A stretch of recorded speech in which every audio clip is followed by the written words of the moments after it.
Good morning, praise the Lord. ઈશ્વરનો આભાર માનતા આવો આજનું વચન જોઈએ. આ મંદિર જે મારા નામથી ઓળખાય છે તે શું તમારી દ્રષ્ટિમાં લૂંટારાની ગુફા થઈ ગઈ છે? જુઓ, મેં પંડે એ દીઠું છે એવું યહોવા કહે છે. યિર્મયાહ પ્રબોધકનું પુસ્તક, તેનો 7મો અધ્યાય અને તેની 11મી કલમ.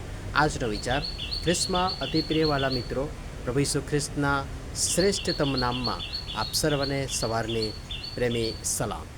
આ મંદિર, ભલે હાલ આપણે યરૂશાલેમના મંદિરની વાત નથી કરવી, સંદર્ભ યરૂશાલેમના મંદિરનો જ છે, કિંતુ આજે આપણ સર્વને એ કઈ રીતે લાગુ પડે તો નવા કરારમાં ઘણી જગ્યાએ દેવનું મંદિર તમે એટલે હું અને તમે, આપણે જે કોઈ પ્રભુ ઈસુ ખ્રિસ્ત પર વિશ્વાસ કરે છે તેમના નામથી ઓળખાય છે. એ પ્રત્યેકનું શરીર, જીવન એ દેવનું મંદિર છે. જુઓ, કરંથીઓનો પહેલો પત્ર, તેનો 3જો અધ્યાય અને 16મી કલમમાં લખ્યું છે, તમે દેવનું મંદિર છો અને તમારામાં દેવનો આત્મા વસે છે. એ શું તમે નથી જાણતા? અને તેથી એ મંદિર, એ જીવન અને એ શરીર જે ખ્રિસ્તના નામથી ઓળખાય છે એ તરફ પ્રમાણિકતાથી દ્રષ્ટિ કરતા નથી લાગતું કે તે લૂંટારાની ગુફા થઈ છે. બહુ ગંભીર બાબત છે.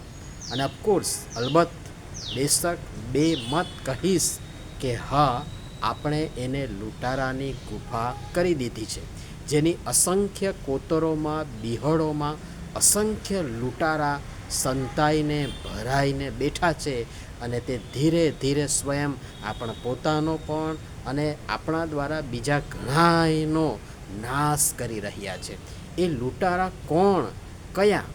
જે ઈશ્વરની ઈચ્છા વિરુદ્ધની બાબતો તમારા, મારા અંતઃકરણમાં, મન, હૃદય, શરીરમાં, જીવનમાં રાજ કરે છે, તમને, મને, આપણને કંટ્રોલમાં રાખે છે.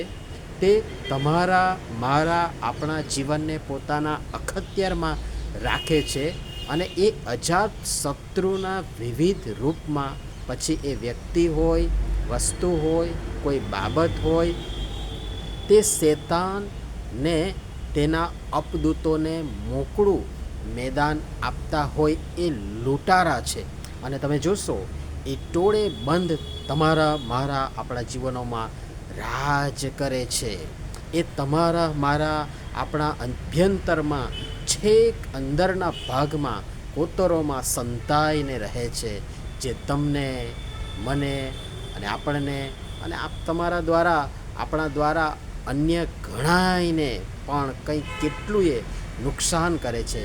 અને જેનો ટાર્ગેટ એ જ છે, દેવના મંદિર સમાન મારા, તમારા જીવનોને બને તેટલું નુકસાન કરવું, નાશ કરવો.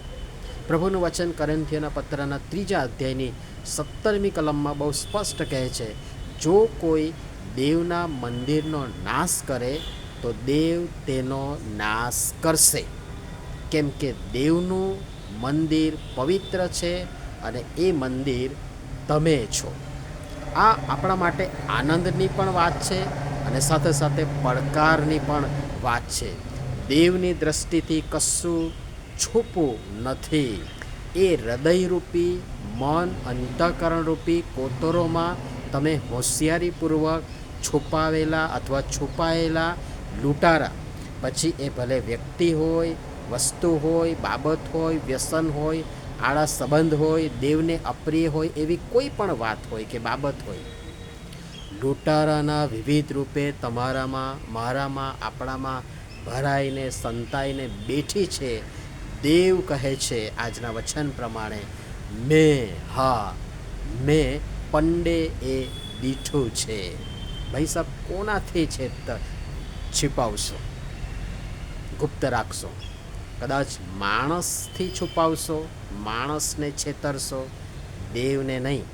અને માટે આ મંદિર, આ શરીર, આ જીવન જે તમને, મને, આપણ સર્વને પરમેશ્વર પ્રભુએ તેમની કૃપાથી આપ્યું છે, તેમનું મંદિર બનાવ્યું છે, એને મંદિર બની રહેવા દો. એને લૂંટારાઓનું કોતર બનાવશો નહીં અથવા બનાવવા દેશો પણ નહીં. પ્રભુ સમજવા કૃપા આપો, સહાય કરો, મદદ કરો. આમીન. ધન્યવાદ.